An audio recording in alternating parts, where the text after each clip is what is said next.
Let's start this week off with a question. Before I ask that question, I need to lay out a story for you. So this story is about you, and it depends a little bit on your personal situation. Meaning, if you're single, then I'm just talking about you. If you're married, then I'm talking about you and your spouse. If you're married with kids, I'm talking about the whole family unit. This story can take place wherever you would want it to throughout your normal day. So pick any day of your life and imagine living it. But at the most inopportune moment for you and the most opportune moment for somebody else, it's interrupted by violence. That could be you and your family sitting at dinner and an armed robber comes into the restaurant. That could be you coming up to an ATM trying to withdraw money, and you turn around and there are maybe single or multiple armed or disarmed assailants who want to take your money from you. This could be you as a housewife who answers the door. On the other side of that door is evil, hell-bent on ending your life and raping and killing you. The most important part about this story that I want you to remember is that when that encounter begins, it's not controlled by you. You do not get to pick the time. So now that you understand the story, I can get to the question. And the question is simple to ask and complicated to answer. And it's this: what would you do? How prepared are you to answer the call in that moment? You are presented with a situation that is outside of your control. And whether or not you want to be in that situation, you are. You're in it. There's two ways out of it. One is as a victim, the other is as a victor. Now, depending on your background, the answer to that question can come very quickly. If you've never taken the time to think about that question or what you would do in that situation, you might actually have more questions than answers, which in my opinion is a dangerous position to be in. Today I got to sit down with Tony Blauer, the CEO and founder of Blauer Tactical Systems and the Spear System. Tony is an absolute wealth of knowledge. He is interested in self-defense and helping people realize and understand that you come into this world with the bare bones essentials and reflexes necessary to defend yourself. He's a man who has been trying to help others answer the questions that I have posed to you for the last 40 years. And that's a long time to spend in the violence pool. He considers himself to be a polarizing figure inside of the martial arts community, which, in my opinion, is surprising. Having said that, I am not a martial artist, and I don't have any loyalty or allegiance to one particular craft or art form over the other. I look at this as additional information that could enhance any other martial arts skill that you may have. Regardless of your thoughts, Tony is an absolute substance matter expert, and that term will make a little bit more sense as we get into the podcast. The things that he says and the life that he has lived over the last 40 years teaching people these things is very rich in content. I've been having these conversations with Tony for years, and I still ask him questions all the time for clarification. And I don't think this podcast is going to be any different for a lot of people. There is very rich content, and go back and listen to it a few times if you need to, because I think the information that he is talking about is very important, and it truly could make the difference in your life between being a victim or being a victor. And at the end of the day, I don't know if there's much more than that. Rewind it if he says something that doesn't make sense. Rewind it if he says something that piques your interest. And reach out to him if you have questions. I have no doubt that he'll get back to you. He's passionate about this subject. It's, this is the life that he lives. And it was great to sit down in a controlled environment and be able to pick his brain for an hour and a half. Hope you guys enjoy it. Okay, got the red smoke. Gun run, north and south, west of the smoke, west of the smoke. Okay, copy, west of the smoke. I'm looking at danger close now. Come on with it, baby, give it to me, I need it. You're cleared hot. Copy, cleared hot. I want to start with the video you posted and then sent to me was it 4 or 5 days ago, with the woman at the range, the man behind her with the loaded firearm. And if you've ever been in a violent confrontation in your life, you can look at that video and realize that there are some things that are intuitively and inherently wrong with it. And if you've never, well, first off, let's be honest, the scenario that was being portrayed is highly abstract and unlikely for most people. But if you'd never been in a violent confrontation or had something like that happen, you might actually think that what was being portrayed in that video could have some application. And so you sent it to me, and I think your words were thoughts with a question mark, and I just wrote ha ha ha ha ha because I don't know over text how to articulate it better. It was good. It was good. But I find all the time, or what I have found in my life, is that people confuse performance for practical. And I struggle. I was thinking on the way up here driving, I was getting ready to talk to you, and I was like, I don't know how the hell to describe what it is that you do. But that video, I think, is a perfect opening because you posted it on your social platforms, and you kind of dissected the difference between contrived and real life. Right. And I'm going to let you go ahead and describe that video because I think it's a perfect opening for kind of who you are, and then we can talk about your background and build forward from there. Cool. Nice way to ambush me right off the top. But, usually when people have me on a show, they'll send me questions, and I always tell them, I don't want to know your questions. I just surprise me like in a real confrontation, and I'll convert the flinch and get tactical. Well, I don't want to have an interview with you. Right. I want to have a conversation with you. Right. And so you did it, and now I'm flinching. It's an interesting thing because when you read the comments, you can see that juxtaposition you're talking about of people who've never been in a violent situation, who confuse facts and fantasy, who confuse technical for tactical. And something that I've told people for many, many years is that your greatest hindrance for your spontaneity in a real violent confrontation will be your fixation on being technical.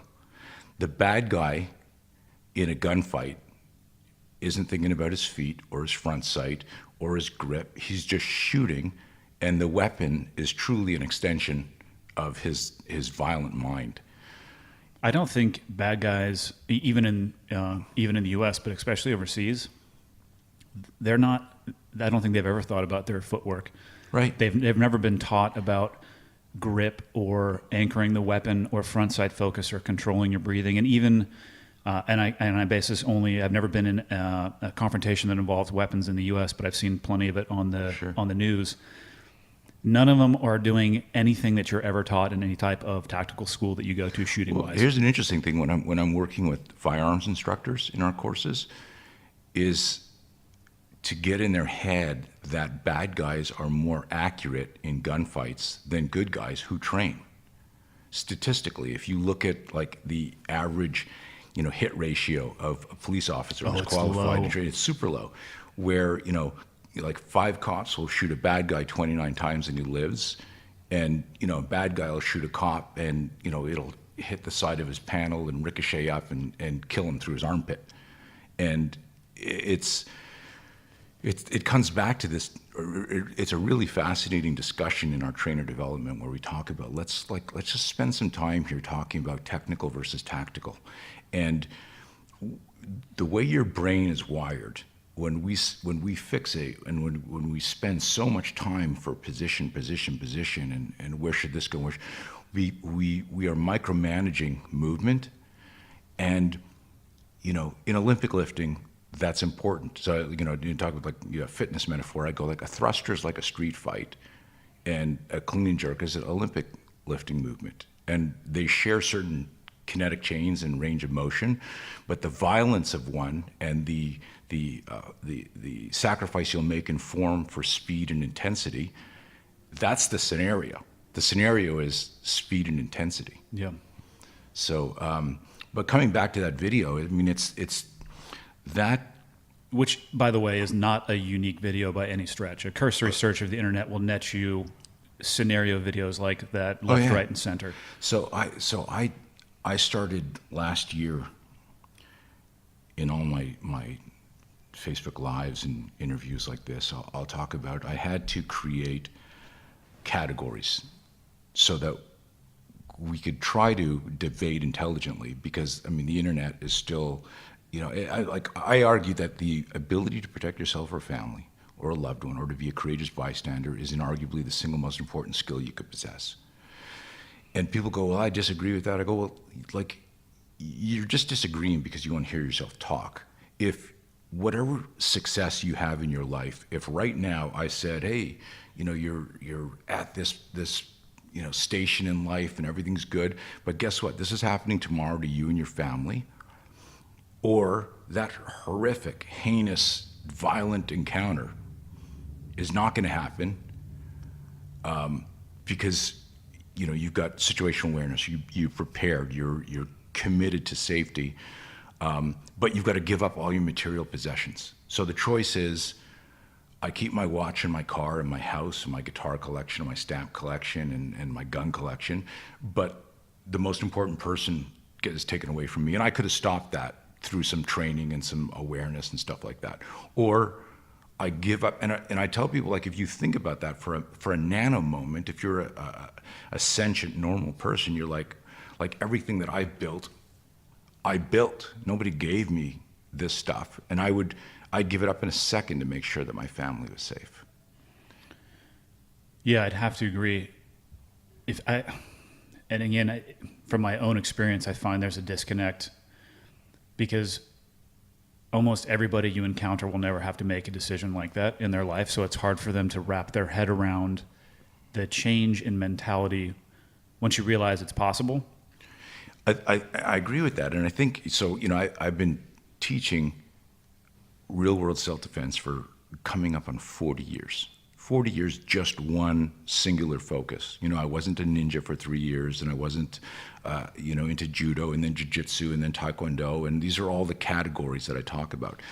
From 1977 to now, my singular focus has been self-defense and the study of that. And that has evolved and taken me down many paths.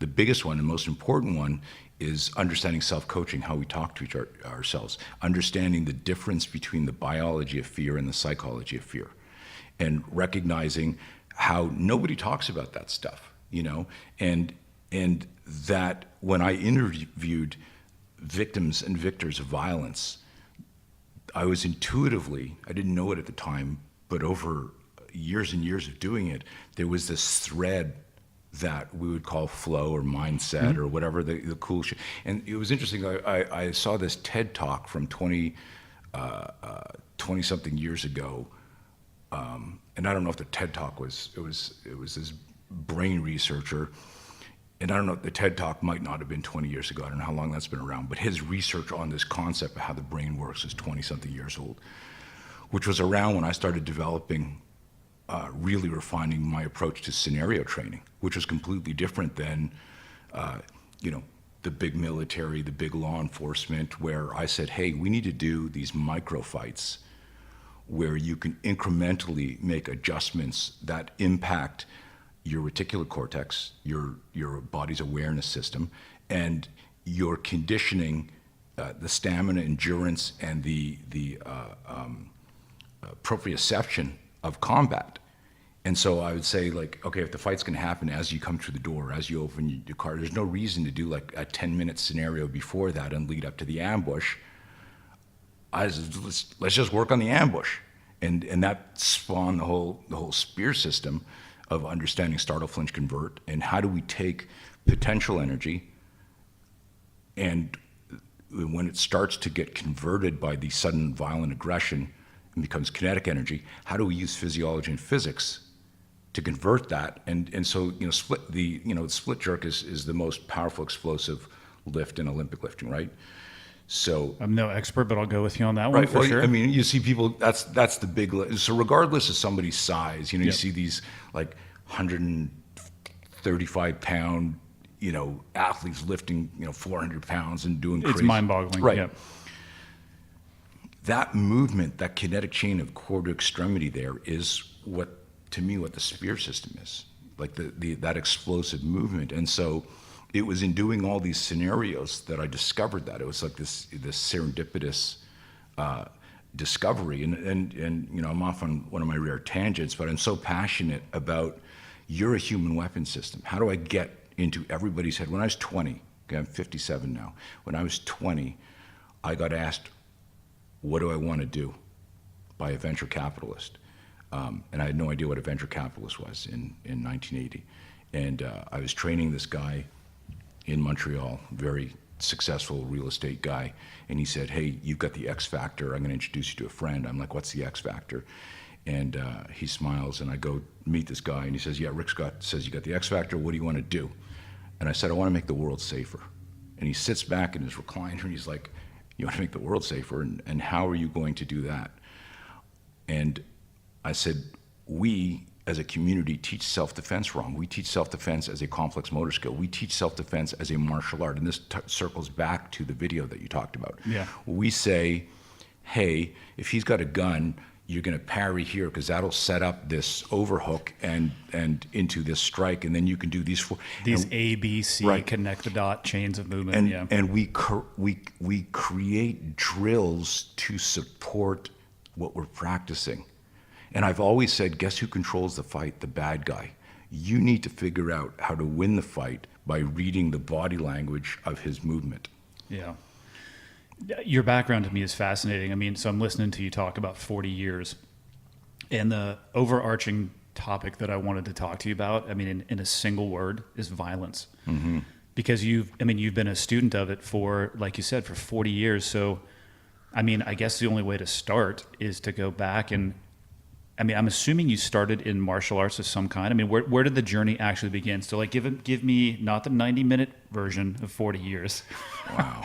Don't Tony me. Okay. All right. Give me a little bit of but like walk me from, because I would have to assume it started in a martial arts of some kind, and then maybe a realization that the martial art was more of a performance art as opposed to I don't want to say a combat art, or something that has more practical application in the street, perhaps, and then how you got to the station that you're at in life right now.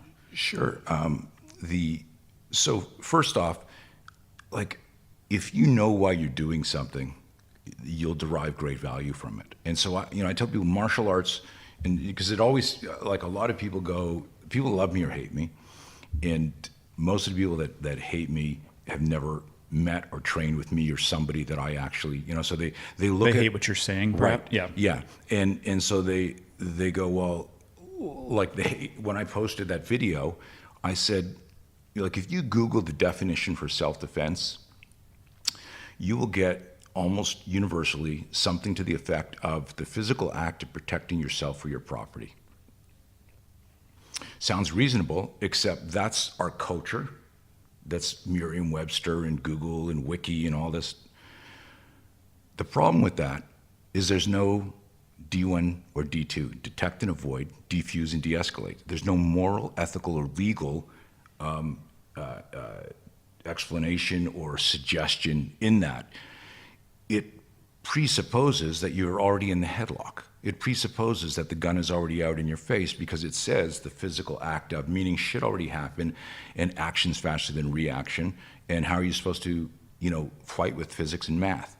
And so I looked at that, and about a year and a half ago, I said, we got to change the world's definition for self-defense. So we came up with the decision to choose safety when danger is imminent.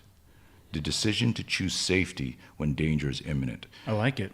It's so 360-degree, man, because I could say to you, is the safest thing to do right now to play dead? And we can reverse engineer a scenario, and you go, yeah, this would be where I would actually put a full body on top of me and not let the bad guys know that I'm not dead, right? And that freaks people out, especially warriors. Someone like you going. In my head, I'm sitting here. I'm trying to think of I like, would never okay, do that. what would that? But we could go down the rabbit hole far enough that at some point I'd be like, sure. Okay, active shooter, 20 people come in, the club in Paris, Orlando, and the guy's shooting. You're nowhere near him. You don't have a weapon on you. You don't have access to a weapon. You've been hit. You're down, and he's dead checking people. Yeah. Are you going to sit up and go, I'm alive? Or are you going to go, okay, I need him to think I'm dead, and if he comes near me, I'm gonna fucking kill him. I'm gonna jump him, but I'm not gonna run across the floor from 20 feet limping. And Yeah, I mean that's the thing. You know why I like your definition is because it starts with a choice. it forces people to think morally, ethically, and legally. And I always tell people, hey, listen, don't let ego or pride dictate your next strategy. And so if I have a definition, so the first audio tape that I produced in 1988 was called Cerebral Self-Defense, The Mental Edge, because nobody was talking about self-awareness. Andy, when I see guys talk about situational awareness on TV, I pull my hair out. Oh, I do too. And I go, That's why I asked you that question on Facebook Live, because I see you doing those videos and I have to mess with you. So Right. I ask you rhetorical questions that you and I both know the answer to. and the big thing about this is that if you don't have refined and continually refined self-awareness, your situational awareness is always biased or clouded. If you're not aware of your prejudice or you're arrogant or your fixation on jiu-jitsu's the answer, taekwondo's the answer, and this is what I started to talk about earlier, is like the categories where I talk about it as in 4 categories. Category 1 is all martial arts. You just put it in a box. It's every martial art, and they're all great as martial arts if you know what you're doing.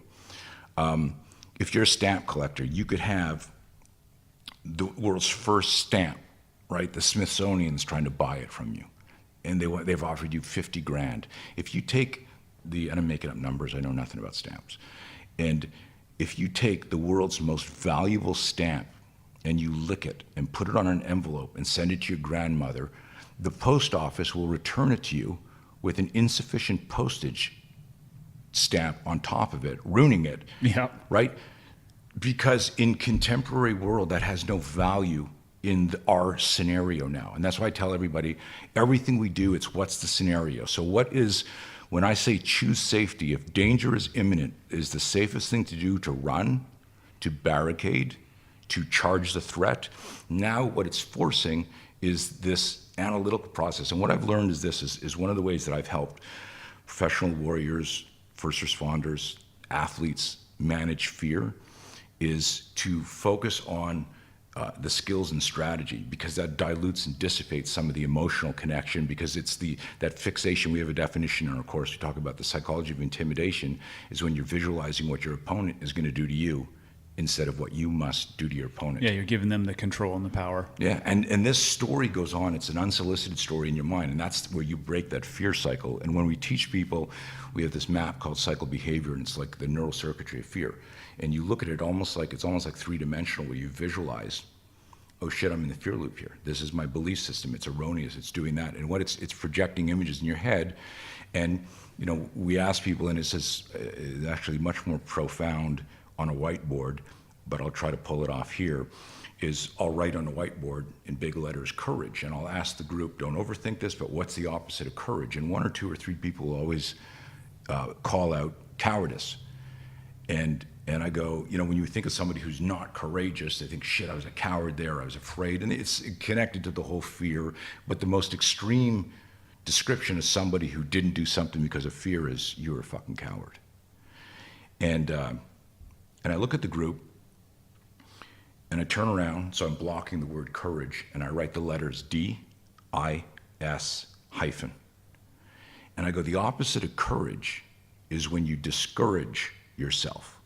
That if you really understand the neural circuitry of fear, and you understand what we visualize, and why when some people visualize failure instead of success. So you can be mountain biking looking at the openings, or you can look at the obstacles. And I guarantee that if you look at the rocks and the trees and the bumps, that you have a greater chance of falling than if you're looking at what's the path.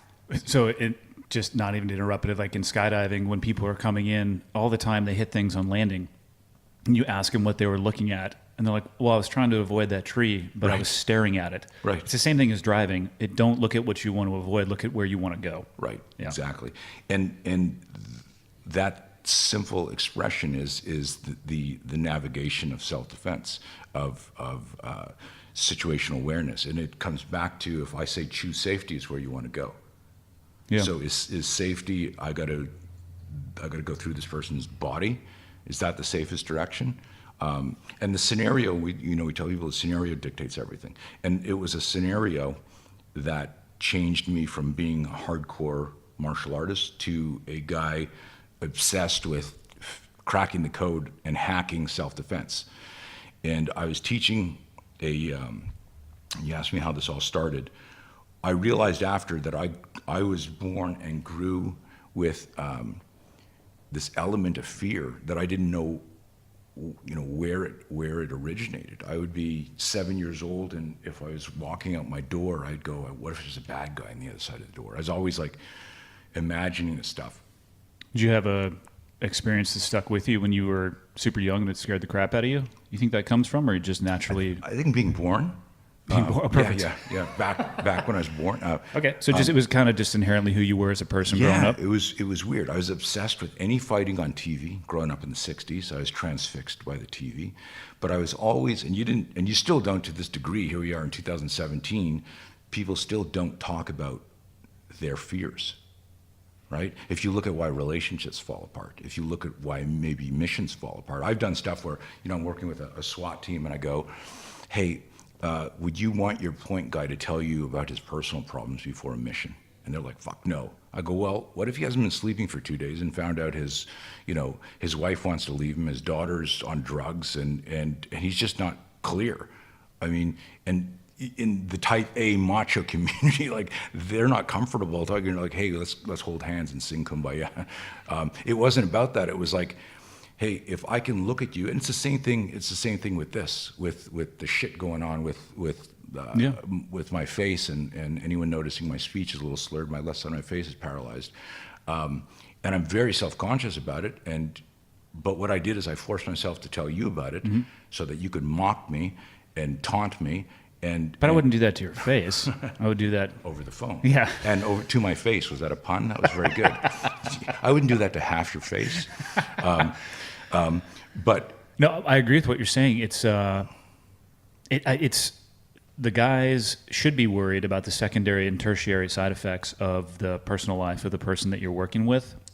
But yes, it's tough in a A-type personality, especially like the SEAL teams. Man, if you had a drop of blood in the water, I mean, we were gonna consume you like great white sharks. Right. But because we loved you, we were doing it out of a sense of endearment. We were beating you because we loved you, and we were going after that. But yeah, at the end of the day, you just want guys you want them to be able to perform. Listen, and this is my whole point, is I knew that by bringing up what I'm dealing with, this neurological, this nerve rehab, and you can't grow nerves very fast, millimeter a day. Yeah, and I'm pushing it, man, and it's exhausting for me.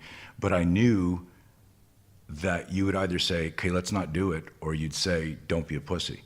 And you said, "Don't be a pussy." You said, like talk about it, do it. Yeah, and address it head on. But that's the example of self-awareness and your self-awareness, and my intuition said I could trust you. And what I needed, so what you did is you actually encouraged me, because I was discouraging myself. Right? I'm a professional speaker and have been for decades. Yeah. Ooh, yeah. Right? It's challenging. And so for me to go, holy shit, I can't.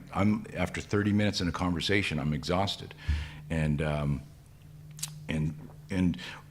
using that real life world hopefully to inspire some people listening to this, just to deal with their shit head on, but also to recognize that I could have pretended I have I got a toothache.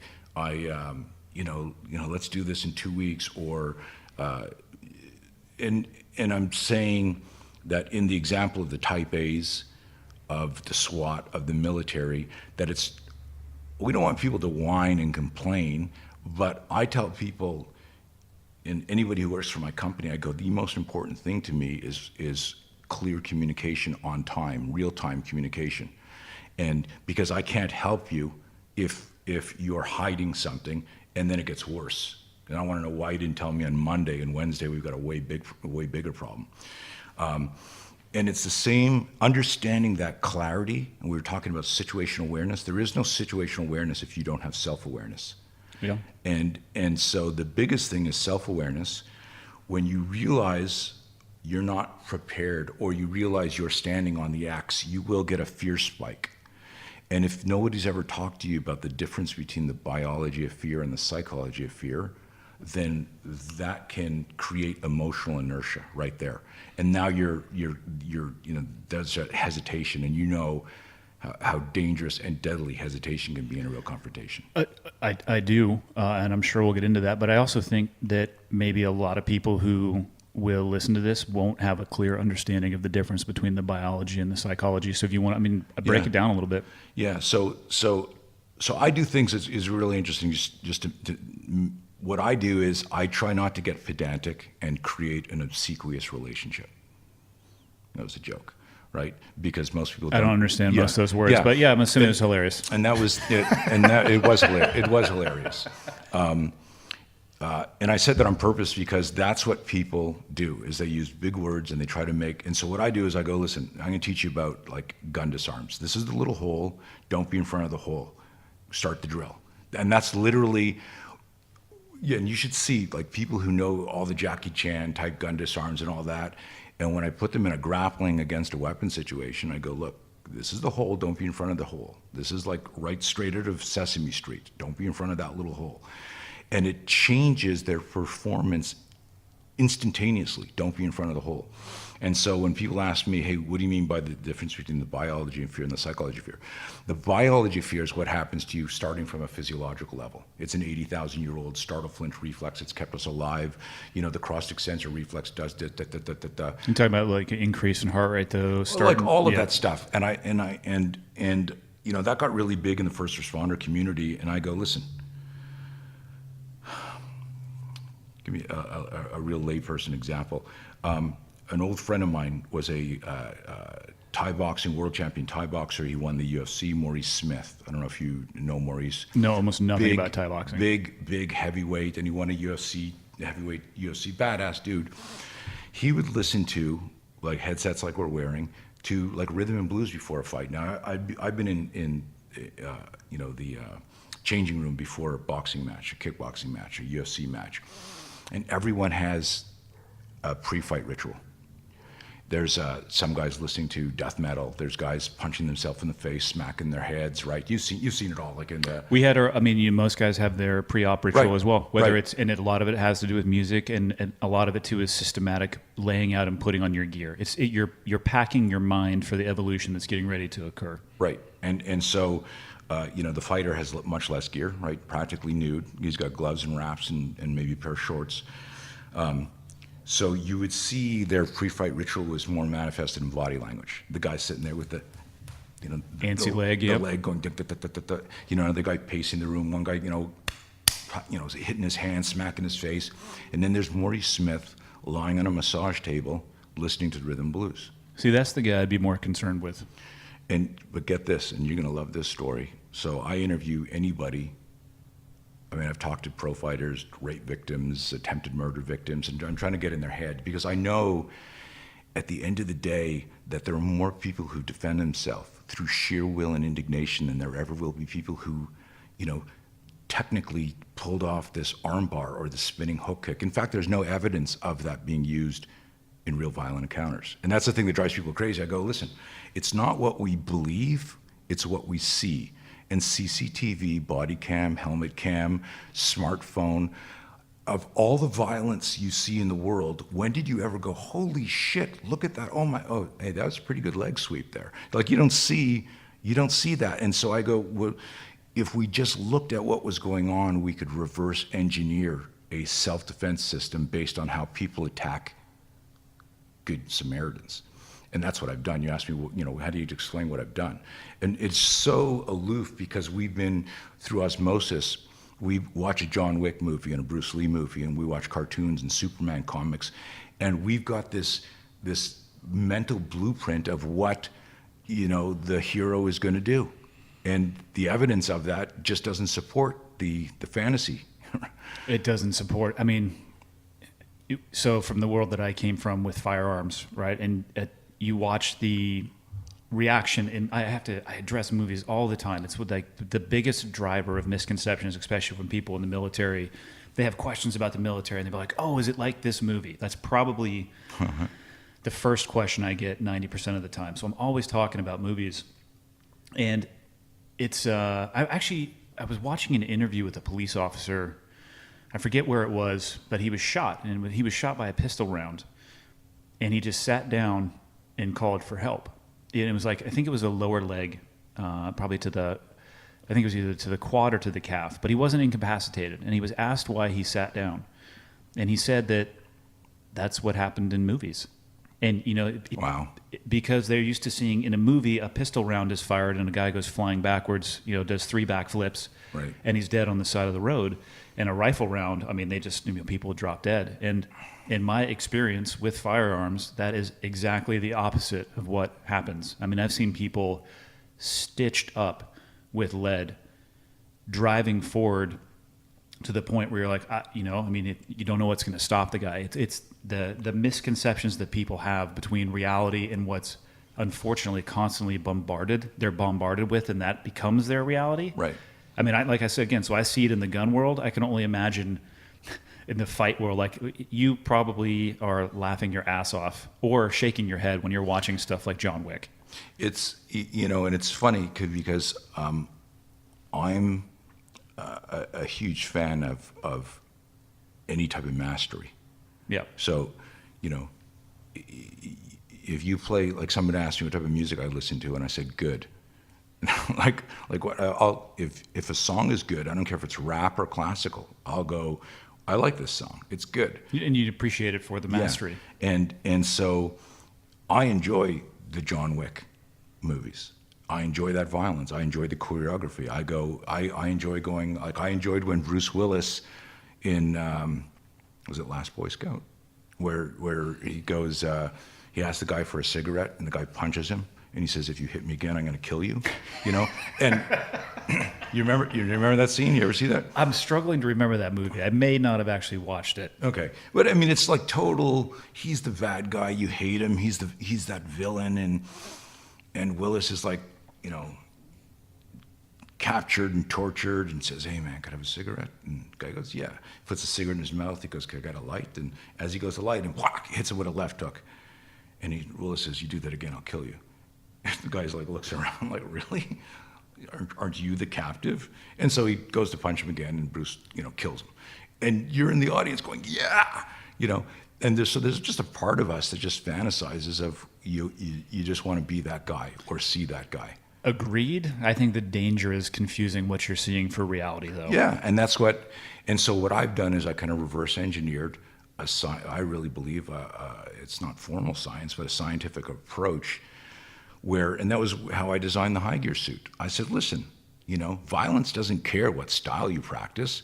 Let's do a scenario, put on some gear, and do those moves. And if you can't do them in a situation where there was consent, preparedness, and awareness, then I'm going to suggest that maybe you can't do them when there is no consent, preparedness, or awareness. That it would be even harder. I don't know, maybe I'm an idiot. But it's so funny because when we watch videos, and I've had guys that I've trained that would make me tap 37 times, grappling with them, that if I boxed with this guy, my face would look like a hamburger patty, that in their own skill set, in their own category 1, 2, or 3, and I never went through the categories, but I will, they're that good, but category 4 is the violent encounter, and the violent encounter is started by the bad guy. And when the bad guy starts, I left, you asked me to define the biology of fear and the psychology of fear, so I'm wrapping around to that. I answer all questions. Yeah, I know. I'm not going to let you escape, but in the back of my mind, I know we're going to get there. So the biology of fear is your nervous system's response to what's happening, and you can stress inoculate to it based on your training or your life's experience. But the psychology of fear is what you're thinking about what's going on right now and how you're relating to it. So, guys that jump out of airplanes to stay qualified, but hate jumping out of airplanes, right? Actually, the vast majority of military jumpers fall into that category. There's no passion. It's purely for paperwork. Right. Now, you, on the other hand, have a passion. Correct. And so look at the difference here. The protocol, the SOP for safety, for preparation, for drop zone and all that stuff is somewhat standardized. It gets crazy, obviously, with some of the stuff that you do, because the windows and margins for error are much smaller than just jumping out of an airplane. But everything, the whole ritual's the same in terms of, check this box, check this box, check this box. And so what changes on game day is always mindset, which is my fascination with helping people understand that whether you're in business, in a relationship, like I say that the ability to protect yourself or loved one is inarguably the single most important skill. I would say that if you could look in a mirror and go, I will be a courageous bystander, or I will protect myself or my family, that if you understand how to manage that fear in that moment, then you can apply that strategy to any other stressor in your life. And so I was down doing some training at Bragg many years ago, and I got in early, and one of the guys asked me if I wanted to go jumping. And I said, like, up and down? He goes, no, like out of an airplane. And I said, no, I'm good, thanks. And he went, haha, Mr. Fear Management expert, are you afraid? Well, and, maybe one, I've never been taught, so it would be a terrible idea to actually go do that. Right. And so I looked at him and I said, actually I am afraid. And so I'm managing my fear by not going. And he laughed. And I said, actually, I've done it twice. I did a static line jump and I did tandem jump. And I did it as a fear management exercise to talk about fear, because I'd read a book of some Navy study on the effects of fear, and they used skydiving and blood testing and urine and all this stuff. Mm-hmm. And I actually jumped out of the airplane as a psychological test, because I'm not comfortable with heights. And I said, well, if I can do this and I'm applying my system, I can talk about it without just being a guy who's lecturing. And I said, so I've done it. I know I can jump out of an airplane if I have to. If I tell myself, you're jumping out of an airplane, I'm going to go. But I've done it a couple times. And while I will say this, that tandem jump was one of the most exhilarating things, and I was high for months. I mean, it was just an insane experience. And it was actually watching the original Point Break where I said, fly like an eagle, Johnny. Yeah. And I said to my buddy, I said, if that's what that looks like, we got to go. And here's an interesting thing is it was Saturday night and we saw the movie. I said, let's go jump tomorrow. Well, we want to. He said, okay. And he bailed in the morning. I called him at 6 a.m. to go. And he said, I can't do it. I said, come on. Well, he said, I can't do it. And, I went and I did it. And then I went and did that. And so jump ahead to this Fort Bragg story. The guy says to me, you're afraid, like teasing, kibitzing, and I said, yeah, I am. I'm managing my fear by not going. And I said, let's talk about fear, because that's what I do. I like to find a way to sneak in, just see what people say. And I said, you don't have fear about this? He says, nope, man, I love this. I jump every time I can. I said, so no fear? He goes, no. I said, so let me pack your chute for you. And he goes, fuck you. I said, fear. And we laughed. And what it was is, as you get stress inoculated to something, the word fear, as the layperson understands it, becomes caution or respect or ritual. Yep. And that's one of the big things that I do, when we're trying to get in people's heads to talk about the biology of fear versus psychology of fear. It's to look at fear as an acronym and to deconstruct it, that the acronym, the two that we use are false evidence appearing real and false expectations appearing real. The false evidence might be, I look at you and you've got, I could see the scar tissue from street fights you've been in, battles you've been in, and I see the cauliflower. I don't get in street fights, Tony. I walk away. I know, and I'm trying to make this dramatic for the audience who can't see. Perfect. How creating a visual picture for people who are listening. Because you actually are beautiful. But imagine looking at somebody and you see, okay, that guy's had his nose broken a couple of times. You can see the scar tissue under his eyes. You can see cauliflower ear. And when you see that evidence triggers a visual to support the story, how he got that. And so you can either look at the guy and go, okay, MMA, street fighter, if we fight, this is the psychology of intimidation. I'm visualizing what he's doing to me. When I see the story, okay, he double legs, ground and pounds me. He's going to beat the shit out of me. You can tell he's been in hundreds of fights. And if, I mean, I'm not an expert, but I can already tell you if somebody's thinking like that, nothing good is about to happen. Right, but that's the difference between the victim and the victor mindset. Because another person looks at that same guy and goes, if this guy had any defense, his face wouldn't look like that. If we have to fight, I'm going to put another mark on his face. Yeah. And you need to find in the scenario evidence for a successful strategy. How are we going to get out of here? And that comes back to choose safety. Is the safest thing for me to do here to diffuse and back off and feign fear and be submissive? Or is it to, anticipatory self-defense, which is fancy for sucker punch the guy, right? Like, but you can't, I say this generic or generalizing, you can't intuit your way to the solution if you don't have a cerebral system that says, look, this is the neurocircuitry of fear. And the psychology of fear is how you think about fear, whereas the biology of fear are the physiological changes. So if you get an adrenaline dump, so you've been in situations where I guarantee if there was a heart rate monitor on you, it'd be like 186. For sure. No, I can think of very specific situations, and not only the adrenaline spike, but the dump afterwards, where you get, you feel drained. Sure, but the more important observation here is this: if you were in a gunfight, if you were fast roping, if you were low crawling somewhere and shots were going over your head, and there was a moment where you went, oh fuck, is this where I die? And then you went, shut up, fucker, keep moving, right? That was you changing from fixating on the biology of fear to the psychology of fear. And those moments happen for sure. Of course.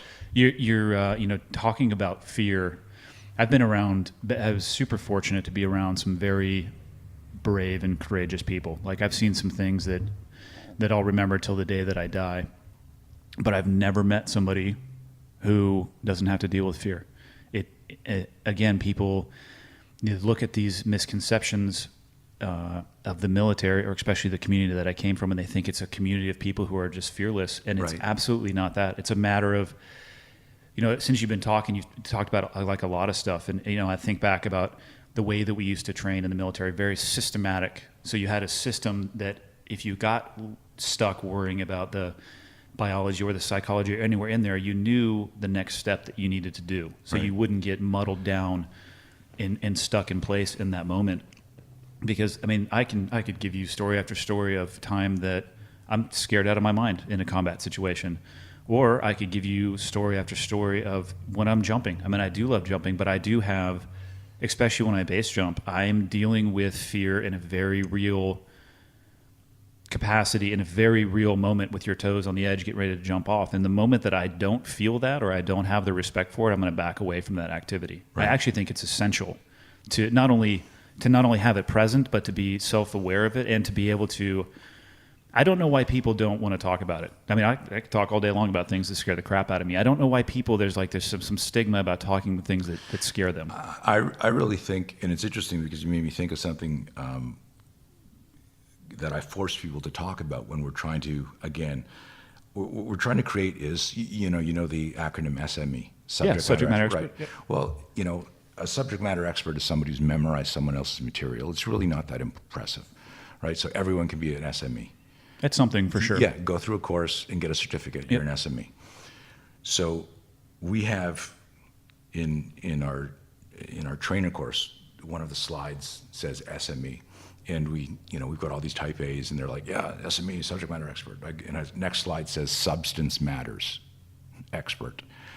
You need to know why. Why are you doing this? Why it works? My favorite question. And so before the whole "what's your why" came about, this is like 20 years old in our PowerPoints back in the day. It's what's the difference between a subject matter expert and a substance matters expert? And you got to know the why. And so, coming back to fear is when we're kind of like mentoring a coach in our system, we're not saying, hey, memorize this shit and then regurgitate like I do. I go, like, like the exercises are profound because you're giving somebody concepts and principles that they might need to use in the most harrowing moment in their life. And that could be it could be a home invasion. It could be a date rape. It could be, you know, I tell you, when someone's got your neck or your groin or they're on top of you, it doesn't matter if you're in uniform or if you're, you know, a 17-year-old at a party that some guy's trying to rape. At that moment, you're not your uniform. You're not your status. You're not your gender. You're just a good person going, what the fuck? And what's stopping people from making decisions is fear, right? It's that simple. And the evidence of that is so profound because over the years of talking to people, we've got a video that we show in our Be Your Own Bodyguard course where I set it up and I go, I'm going to show you a video of this very famous street fighter from Massachusetts and home invasion, eye gouge, like actually throws the attacker out, says he came to the wrong fucking house. And watch this interview and I play it. And it starts, and it's a 185-pound female who starts talking. And I stop it like 1 second in, and everyone's like, you people listening to the show can't see my body language, but they're like, oh, that must have been the wrong tape. Looking left or right, assuming you made a mistake on the content. And I asked them, I go, how many people are going, yeah, that he obviously put in the wrong video. And then I let it play. And it's this 185-pound non-martial artist woman who opens the door, gets smashed in the head with the guy who's got a blunt trauma, smacks her in the head with some wooden object, knocks her down. She's got a wheelchair-bound son who's not home at the time. She's on the ground. He's on top of her, strangling her. She, in her cloudy vision, sees the picture of her son and says to herself, oh my God, if he was home, this guy would kill him. And she goes mother bear, and and her hands, her hands are overhead, and defending herself, flinch, covered up. And if somebody's choking you or hitting you, their eyes and throat are open usually. And she happened to be, and this was her martial art, she was a massage therapist. She grabbed this fucker's head and she says to the camera, I jam my thumb in his eye. And she goes, and she looks and she pauses. She goes, I mean, like right inside his head. And he started howling and bleeding and flinched off me. And she said, I picked him up and I threw him out of the fucking house. And I said to him, you came to the wrong fucking house. And we use this at the end of our course because we tell people, like, look at the will and indignation. What was her martial art? There was no martial art. It was sheer will and indignation and the desire to not die there or to protect her kid. And so when I look and I study real violence, what I see is a fascinating lack of technique. And what I see are total tactics. And people confuse that. I've heard many people say, especially, I think it's usually based around like UFC commentary. Like everybody has a game plan until you get punched in the face one time, and then your game plan's out the window.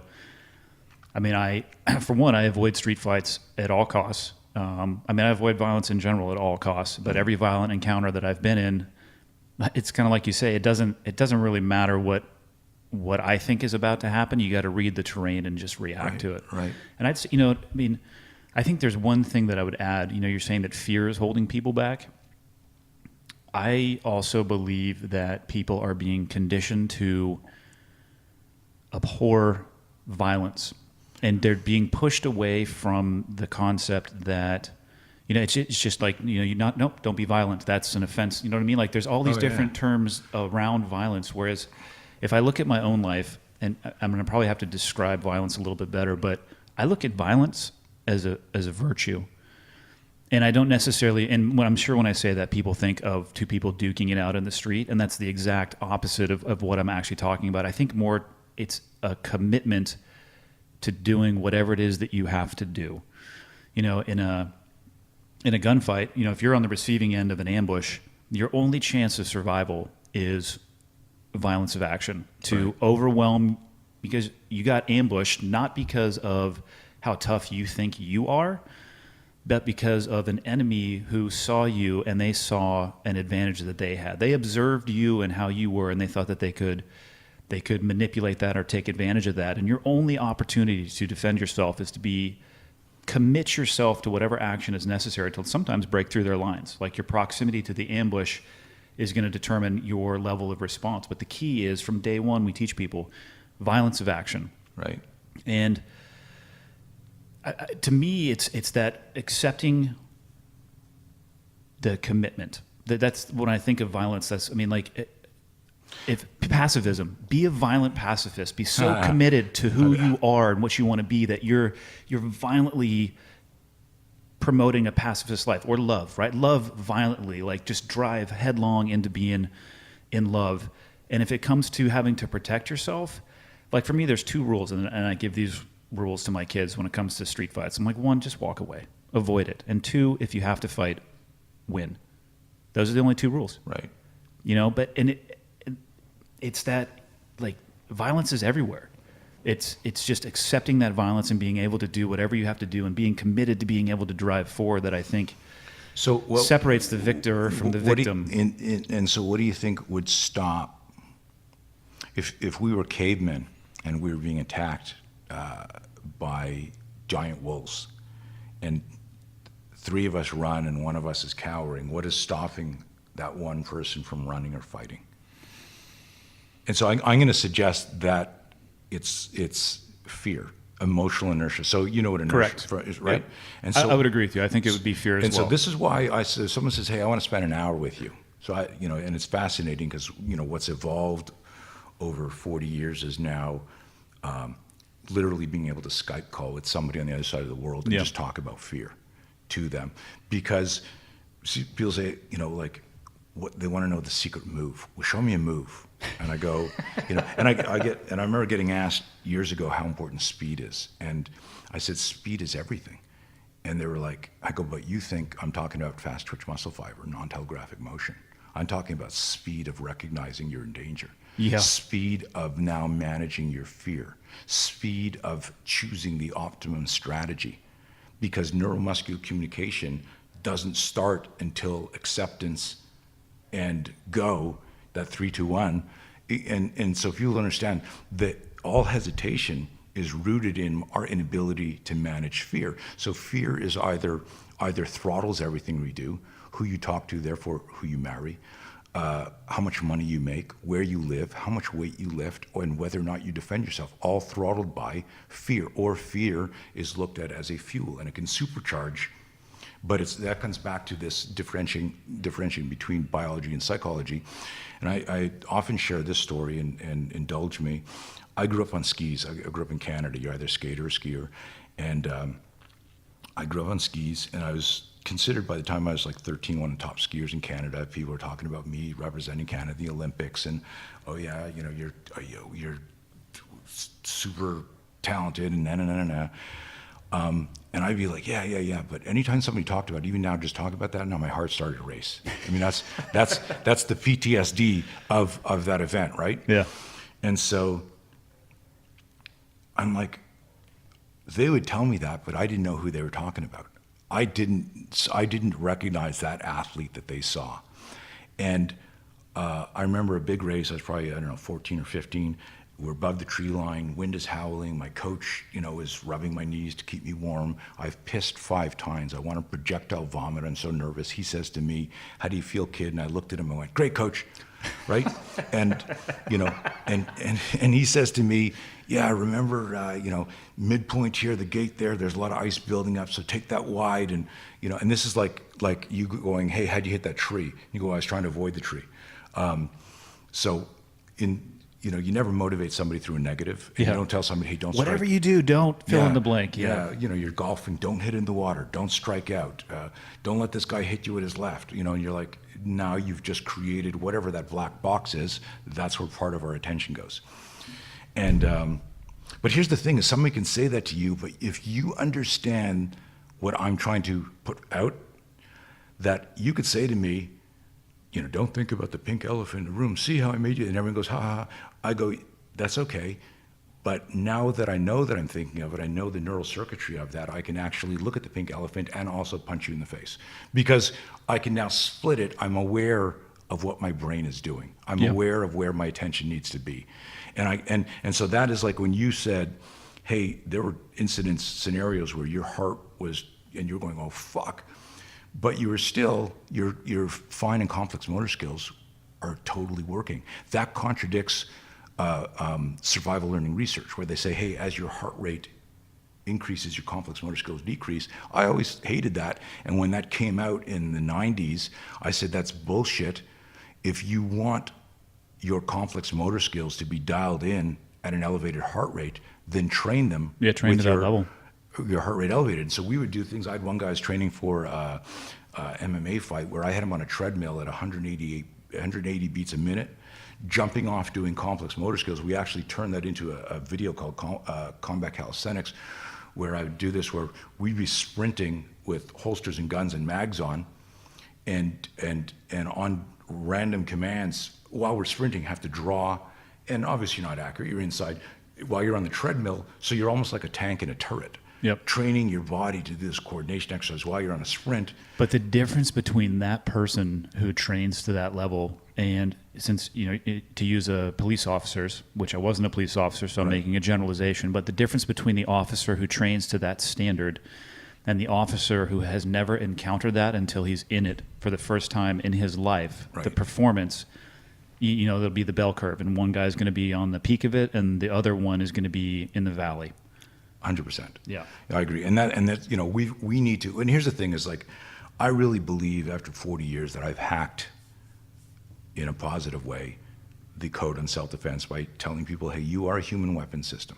And you brought up something now like why people abhor violence. Well, it's not only that they abhor violence. Everywhere that I look, I see people trying to put themselves into a bubble and act like the world is created by objects that have round edges, and they don't. Right. If you put yourself into a bubble, when you leave that environment, this contrived environment of control that you're trying to exert on everything, you're going to realize that the world is created of sharp objects, and your bubble's going to pop, and you're not going to be prepared for it. Right.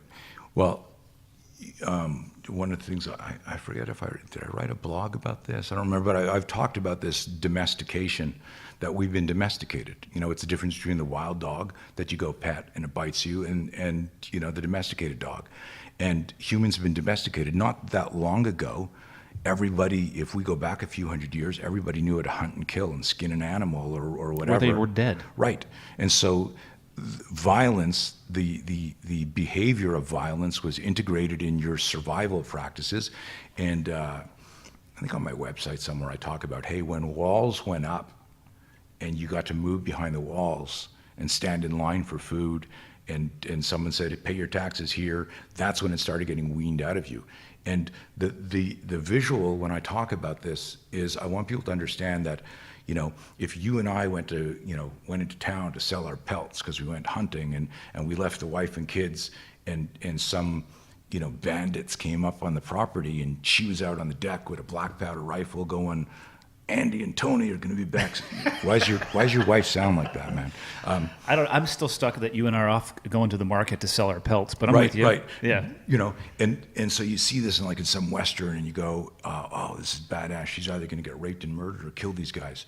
But it's early in the movie, so she's getting raped and murdered, right? And we start to, try to guess this whole thing. But what I want to tell people is those scenarios were real for some people, and whatever the outcome, everyone was scared, except for the true sociopath, right? And so the asocial motherfucker who is just a complete sociopath. Yeah, chemically or right. Physically just wired differently, for sure. But people need to understand that bad guys flinch and good guys flinch, and bad guys have fear and good guys have fear. And a lot of it is so immediate action when you were in ambush and charged a threat, what made the sniper less accurate was the audacity of your violence of the action. Individual coming towards, right? Yeah, the sound and so of the what guns. it comes back to, the word that begins with the letter F, his fear, his inability to manage his fear, because as you got closer, the target got bigger, but why was he flinching? Why was he moving? Why was he jerking the trigger? What happened to all of his technical skills? Yeah. And so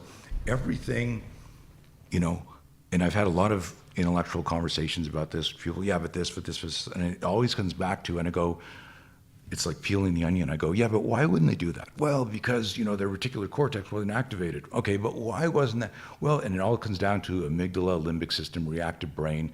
At the end of it, when we go down to the core, it was fear.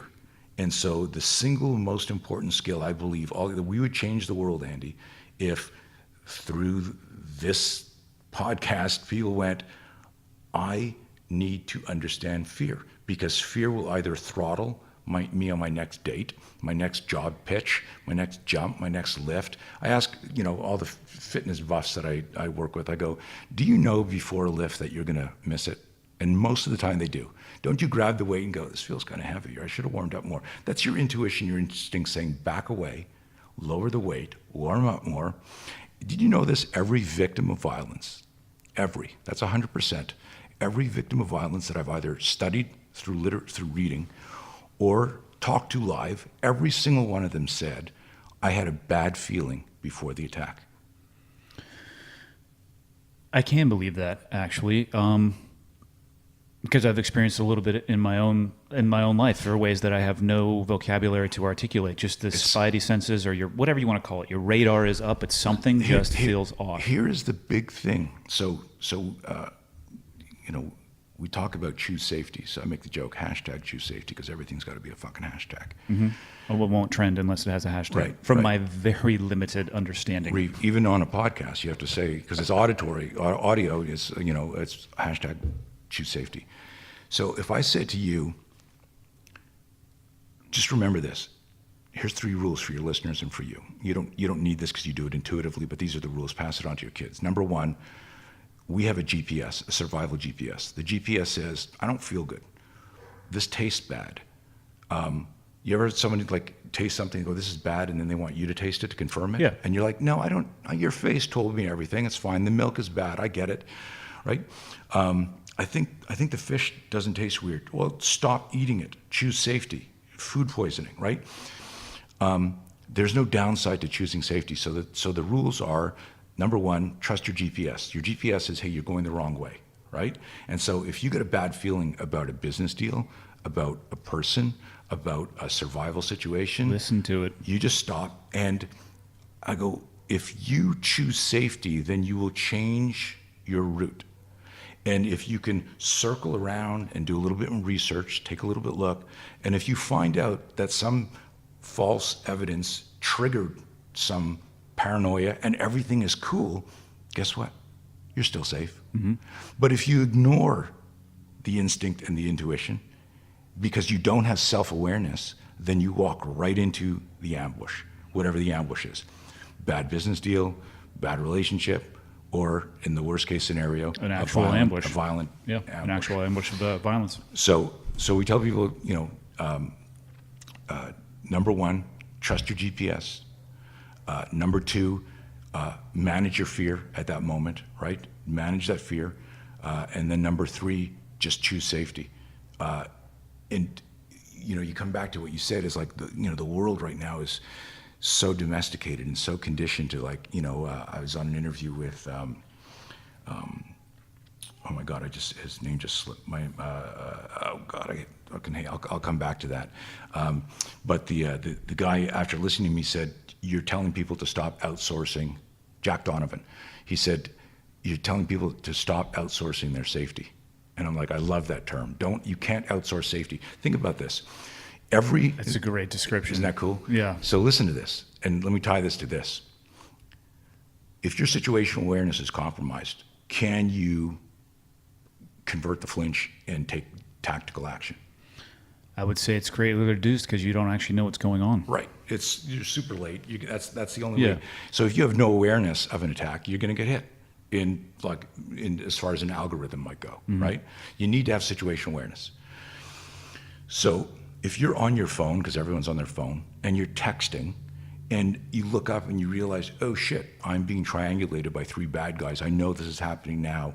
That in that moment, you don't, even if with your phone in your hand, you don't have time to dial 911. You don't even have time to dial 911. That's how fast this shit's happening. And so what I want people to think about in terms of outsourcing safety and living in the bubble, and violence is horrible. And Jack Donovan wrote a really provocative article called "Violence is Golden." I don't know if you ever read that, but you should read it. No, I will for sure. Violence is Golden. Loved it. Very polarizing. I loved it. And I tell people that every problem in your life can be assisted by or solved by a subject matter expert, except for one. You have a toothache? Well, you can do the work yourself, or you can go to a dentist. Your stomach ache? You can do the work yourself. You can go to the dentist. Doctor. Mm-hmm. Your roof leaking? Call the roof guy. Car's broken down? Yeah, there's a specialist for every ailment. And even though there are SEALs, special operations guys, who would love to be there, cops who would love to be there, you're always reactive, because the violence, the actual initial violence, is always dictated and controlled by the bad guy. One of the questions we ask people, like, who controls the fight? And the people who look at that original video that you referenced when we started, where it's like, okay, here's a guy standing with a gun. Okay, I'm going to sweep inside. I'm going to cinch the arm or some crazy stuff. I'm going to overhook the arm and do a jump into a guard, pull the person down, and put a guillotine on. And the girl doing it, she was skilled. I mean, she was fast. She was hard. She had amazing socks on. And she moved well, and people look at that and they go, wow, I got to practice that. And I'm going, no. First of all, well, I'm not going to dissect it right now. People can go online and look at that. But no, that's technical. That's not tactical. And it doesn't even take into account the scenario where assume a round is going to go off. Yeah. And where's that round going? Or assume that person would never get that close to you, where you would be able to close the distance like that. I mean, a smart person with a weapon is still not going to close to a distance where you can get your hands on them. Well, everything's a scenario, and if we have time, I'll tell you a story that actually happened in Coronado with a gun disarm training. But I thought you were going to tell me on Orange Avenue. That would have been a better story. Sorry. So I forget where I was going with this before. What was I talking about? Oh my God. You're talking about the lady in the socks. Yeah, no, just before that. Violence is golden. Yeah. So I think I was trying to tie this into how people are so domesticated that they don't look at it and they realize that in your fight, your point, right? And so you can't be rear security in your fight. You can't be on the command post. You're right there. It's you got to be. And so, and it's interesting because I've done this with like completely untrained people. I'll say, how many of you could defend yourself right now? And they're like, well, that's why we came to your self-defense course, Mr. Blauer. I said, okay, just checking. This is a true story. This is 1988, the first time I did this. I said, I'm just checking because some of you might be coming for a refresher. I just want to see if anyone had any background. Anyone have any martial art background? 20 ladies in the class. I said, no. I said, okay, so none of you can fight? No. So what about Albert DeSalvo? How many of you could take him in a fight? So they look at me like I'm fucking crazy. I go, Albert DeSalvo, anyone know who that is? They're like, no. I go, Boston Strangler. Come on, guys. Oh, I could see the heads going up and down. You knew the name Boston Strangler. You didn't know his real name. You knew his stage name, right? Yeah. And his performance name, if you will. Exactly. I said, did you know that he raped 2,000 women and got bored of that and then murdered 12 women and raped them after they were dead? Are you serious? Yeah. Holy cow. Yeah. So they had the same reaction as you. Now they're like scared. I go, how many of you could take this guy? He's a professional rapist. He's actually a professional serial killer rapist, the FBI's most dangerous predator. Now they're looking at me. This is the first 5 minutes of a course. What do you think their confidence is in me at this point? Right? They're like going, who the fuck is this guy? Eroding, I would right? say. Yeah. Right. And so I say, anybody here would be willing to fight Albert DeSalvo? And you could see them, like the girls that came with their girlfriend are looking at each other like, how do we get our money back and get out of here? This one woman at the back, Francine, puts her hand up halfway, and she says, true story, she says, is he going to rape me or kill me? At which point I realized that's a super odd question. But it's not odd if you've been raped before. Okay, I hadn't thought about it from that perspective. Right, okay. Right. Okay. All female class. So I said to her, Francine, that's a super odd question. I said, I said to her, let's assume it's the end of his career. So he's going to kill you and then rape you. I mean, how graphic is this? You can see these 19 other women are looking at it like this. Oh yeah, jaws are probably hitting Jaws the are floor. opening, like, and she says, I don't want to die, so I would have to fight, right? And I said, you're asking me a question. I'm not there. I'm asking you a question. Are you going to fight? And she goes, well, I don't want to die, so I'd have to try something. I go, you'd have to try something? What are the words that are inoperative there? Say it. She goes, I would try something. Will you fight? She says, yeah. I go, you will fight? I go, yeah. I go, ladies, Francine lived, the rest of you dead and raped. You know why? Because Albert DeSalvo, when he was caught, said, I only raped and murdered people who cooperated with me. Anybody who resisted, I ran away. I didn't want to get caught. Bad guys don't want to get caught. They don't want to get hurt. They don't want for things to take too long.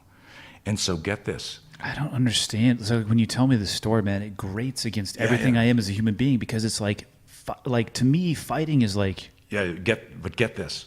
So the class is, the 19 women are furious with me because in that moment where everyone, your ego wants to be right, it's like, well, you tricked us, right? You could have told us that first. If you had told us that Albert DeSalvo didn't want to get caught and didn't want to get hurt, and that if I struggled, he'd have run. Wouldn't have had the impact. It wouldn't have the impact. So I look at them and I say, I'm sorry, I'm new at this. How much confidence do they have in me now? Right? So this story takes 10 minutes to tell, but it was actually like 2 minutes live. Quick exchange, yeah. Right? So they're like, fuck. And I calm everyone down. I go, okay, let's just start over. I'm new at this. And they're like, holy shit, I thought this guy like knew what he's doing. I look at the group. I go, how many of you have kids? They all had kids. I said, how many of you have babysitters? They all had babysitters. I said, okay, you went out to run some errands. You come home, the front door's slightly ajar. You come in, your spidey sense is a little bit tweaked. You see the babysitter is duct taped on the floor. And she's gesturing with her eyes and her face that there's somebody in the house, but you fucking know that already from the duct tape, right? Yeah. You put down their bags and you move in and you hear noise in the kitchen and you hear loud music and you see there's a guy, his back is to you. He's got headphones on. He's listening to loud fucking music and he's slowly unbuckling his pants, and you notice behind him is your kid who's been tied to the kitchen table, already stripped nude. At that moment, Andy, the room fucking erupts. All these women start screaming at me. One of them says, I will rip his fucking heart out. Nobody touches my family. Another woman is screaming at me, her veins in her neck. How dare you? How dare you put that image in my head? I quiet everybody. I go, ma'am, what did you say? She's hyperventilating. She's like, what the fuck kind of class is this? I go, what did you just say? She goes, what? I said, well, what did you say you would do? She said, I'll rip his fucking heart out. And I looked at her and I said, that's medically impossible, but I like what you're thinking. And the class stopped and they realized what had just happened. I said to them, 60 seconds ago, I asked you if you would fight a fucking coward, a 145-pound rapist killer who is afraid to get caught. And you all said, no, I wouldn't fight him. And now you see yourself killing somebody who's trying to harm your kid. What is it you saw yourself doing to protect your kid that you don't see yourself doing to protect yourself? Because listen carefully, they're the fucking same thing. Yeah. Self-defense becomes about procrastination and understanding the scenario. It's not about technique and belt. And that's the message with the human weapon system. When I say to you, you've been domesticated. You know how to fight. The core of the whole spear system is understanding startle, flinch, convert. How did cavemen fight? I got asked that years ago, hey, what's the best art for the street? And I said, art is for a museum. And people hate me for saying that. And I go, don't hate me, hate the bad guy. Yeah, I'm just trying to make you safe. It's not a great phrasing of a question. You're looking for a simple solution to a geometry problem that's inside of a dryer on high. Like, right. You know, it's like you can't play chess right. when the board is spinning and the pieces are flying off. There is no right. The Hofmeister's gambit doesn't always work. Right. Yeah. And so I remember saying to this guy, said, what's the best art for the street? And it's that typical, I don't really know much about this, so I'll just ask the generic, what does everyone want to know? Like, should I be studying jiu-jitsu or Thai boxing? And everything has value, But if you're not teaching people how to think, how to choose safety, how to detect, diffuse, defend, to understand the moral and ethical and legal implications, ramifications of the decision to, to act or not act. I think those, the moral, ethical, and legal, I think those are almost never considered by your average person. They're not taught. So Yeah. how can they be considered? Yeah, I mean, that's a good question. Again, I come from a different background where, I was responsible for every action that I took, to the point of taking photographs, looking at videos, writing down statements. Where did that bullet go? Every action that I took.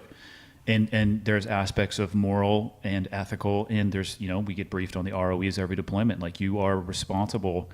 I look at, and again, why I choose to walk away from violence. One, street fights, they're not pretty. Morally, again, I don't care. You could say something mean to me. Can I inject a thought for your listeners? I want them Yes. to understand that, and it's taken me months, and I still slip on this. I don't use the word street fight anymore. Street fight now is two douchebags and a bunch of iPhones. I couldn't agree with that more. And so I want to reframe that. A street fight is a fight you can avoid. An ambush, like a violence. So what I did is, and I'll throw out real quick these 4 categories. Category 1 is all martial arts, anything technical, technical, traditional, classical. So every martial art you can think goes in category 1. Category 2 are all combat sports, boxing, MMA, any type wrestling, anything where Structured competition. you're hearing like skin is hitting when people are, or there's contact being made. Yep. And then category 3 are the new phase and fad of RBSD, reality-based self-defense systems. Gotcha. I think the name reality-based self-defense systems is silly. What other type of self-defense is there besides reality-based? Contrived. Right? And so, but anytime somebody says, look at this scenario, look at this gun disarms, I sweep here, I fly here, I do that. What it does is it's just putting out the wrong information, which is making people less safe. And so then there's category 4, which are violent encounters. And why I created this is just trying to create a platform where people could discuss with greater clarity and intellectual capacity. I go, listen, if you ask somebody in category 1 what they would do in a home invasion, what they would do at an ATM, what would they do at a carjacking, the Taekwondo guy is default going to think about kicking him. Mm-hmm. That's what he does. What you practice is what you'll do. It doesn't work if you're in a car. Right. Or you could be outside the car, and we could, again, all that stuff is we practice in a 40 by 40 mat room, but the attacks happen in these extreme confined spaces.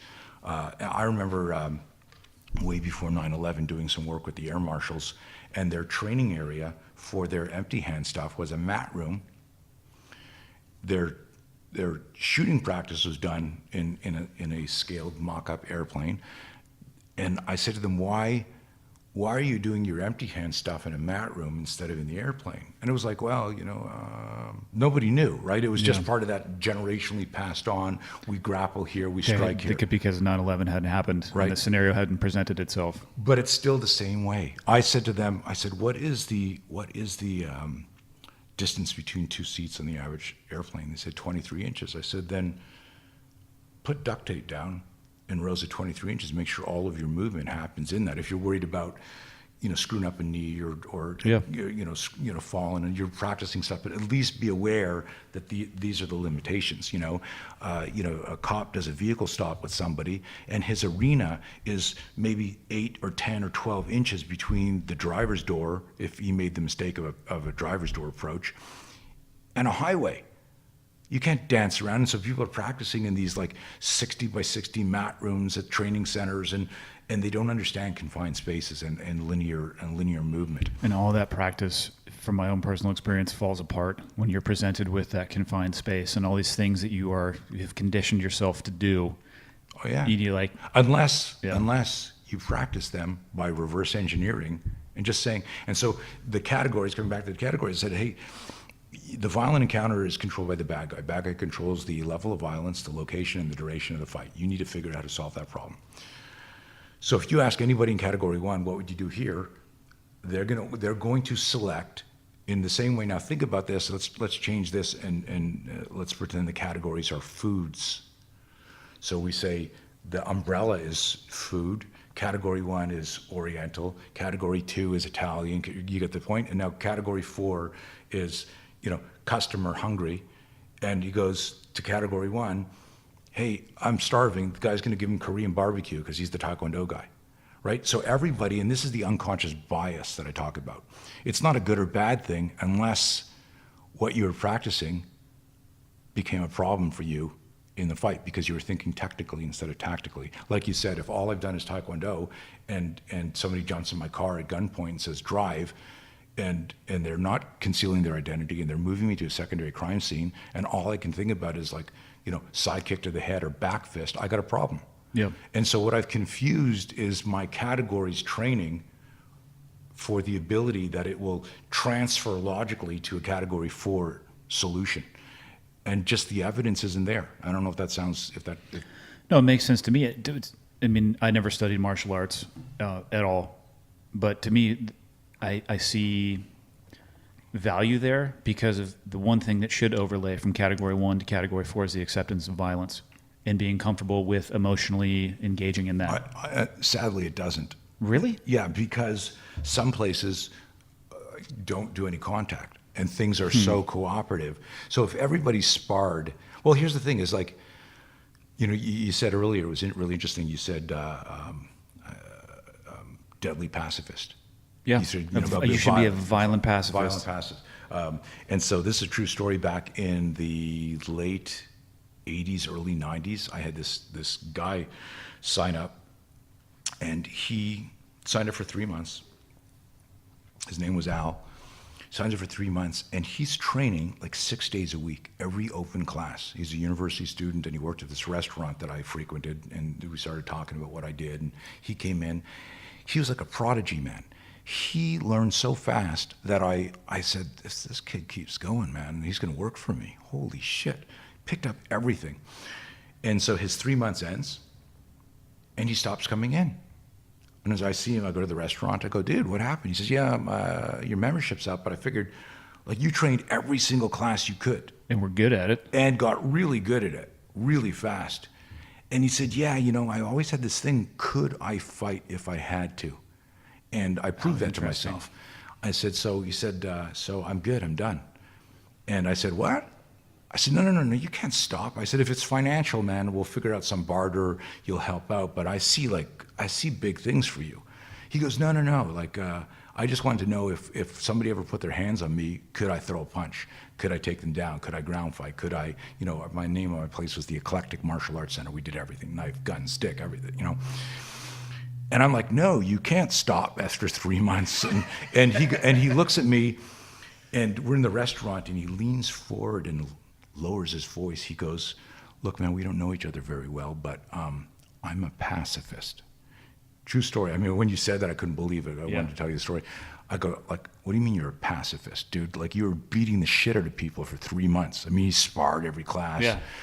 He goes, I go, what do you mean you're a pacifist? He goes, I'm a pacifist. I mean, like a stand in the rain with a sign pacifist? He goes, yeah. and I look at him. Never heard that exact description, but all right. And I go, Al, there's nothing wrong with being a deadly pacifist, And it was funny. I mean, why not be, right? Why not be? That's, yeah. No, I so, love it. So what was interesting is, he had a metric in his mind. Could I get here? Could I manage my fear? Could I step in the octagon? Not the octagon. The ring. Could I spar?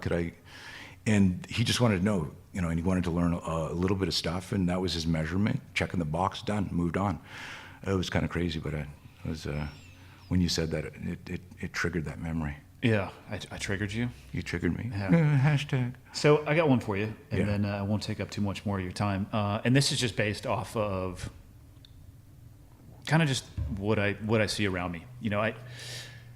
Situational awareness it was hammered into me from a very early age, and there's some things about me as a human being that are just changed now. My default is I look at people's hands. Right. That's just the way that I identified friend or foe for a long period of time, and I pay attention to layouts and stuff like that. And I would say that I am prepared. Like when I look at it, it's just me being prepared for whatever may happen in life. Like violence doesn't surprise me and really in any shape or form. But I also have an advantage because, again, I came from a community where it was taught and it was structured, and a lot of people don't have that background of structure and understanding. So instead of being prepared, what I see a lot of people falling into is a trap of paranoia. And I think you have to balance the two out. And I mean, I guess my only advice for people is to stop listening to what everybody else constantly tells you, especially on whatever media source it may be, because I mean, if you look at the statistics, we're not living in a more dangerous time right now, but we're just living in a time where we have access to information, instantaneously. So we're hearing about stuff, and it makes it seem like every corner you come around, there's going to be an IED or an armed intruder or an armed threat. And I think it's pushing people into a position where they're incredibly paranoid. How would you recommend people not get to that point where they're always on edge, in air quotes, and just kind of in a mindset that they're prepared to deal with what would statistically is very unlikely to happen to them in their life, but should they encounter it, they have the tools necessary? It's a great question. I would respectfully argue that we are in a more dangerous time because of political correctness, because of how brazen shit is. So I would agree with that. I meant literally like your statistical odds of encountering a violent situation. Right. Yeah, I agree with you on the political correctness side. Something's happening and like 9 people will film it and nobody will help. Like that makes things more dangerous now, right? So I had that happen to me not more than a month ago. Oh, right. Yes. You alluded to that in one of our... Yes, it was guillotine chokes work. That's all I'll say. Right. But the whole time I'm looking around, looking at able-bodied males who are doing nothing to help an officer and just standing there with their phones filming. It's unbelievable. Yeah. So specifically, we have something called the golden rules of violence. And so, not to be confused with Violence is Golden by Jack Donovan. And so the number one rule is acceptance. You can't do shit if you don't accept what's happening. So if you don't have self-awareness, then you can't look at what's going on and go, what would I do if I was driving down the street and the highway got blocked by a bunch of freaks and now I've got a zombie attack? If the first time you're thinking about that is when it's happening, then maybe your prior training, because you were a solutions-driven person, gets you out of it, right? Like I have no doubt that one day you'll call me and go, hey, like what you did to help the officer, right? But not everyone has the luxury of being trained like you were and get that experience, and you alluded to that earlier. Here's the thing is I tell people, listen, I remember somebody asking me what I do, and I didn't want to talk. I was on a flight, and it was a red eye, and she was really chatty, and I wanted to go to sleep. And she says, so, she was a flight attendant, not working the flight, and she's all wired. She goes, oh Chatty my God. Cathy? Yeah, she thought I thought I was gonna miss this flight. Like, this isn't my hub. And I'm like, no, right? And she goes, so obviously I'm a flight attendant. You can see I'm in uniform. What do you do? And I'm like, we're taxiing down the runway. So I go, okay, I don't want to talk to her. What should I say? I do. That will just kill this conversation. I go, I'm an insurance salesman. I was going to go Bible salesman. Right. So I'm thinking, so I say insurance salesman. She looks me up and down. She goes, no, you're not. I can tell. And so I look at her, I go, okay, I'm a life extension insurance salesman. She goes, life extension insurance, what is that? I go, I teach self-defense. She goes, oh my God, I always wanted to learn how to defend myself. I go, no, you didn't. And I'm trying to put her off, so she goes, what a dick, and turns away and just, right? She goes, I was going to learn to defend myself. I go, no, you didn't. She goes, I beg your pardon. I go, people who always wanted to do something, do it. I think what you meant to say is you always wanted to know how to never be near a situation where you might have to defend yourself. And she goes, Oh my God, yes. Next thing I know, I'm like doing a 3-hour free seminar, on the flight home with her. You writing stuff on napkins. Right. But here's the thing is people don't really understand what they want. If you think that street fight, which violent encounter, right? The right renaming that the violent encounter is getting out of a headlock or not being choked or arm barring somebody. If your fixation is on a move and you're not part of the martial community, that will scare you. So we talk about, remember David Wallach, I don't know if you know, strength coach, I don't. Former CrossFit Rubicon. He had on one of his T-shirts that said "Embrace violence," and it would offend people. And I would go, "No, you need to embrace it."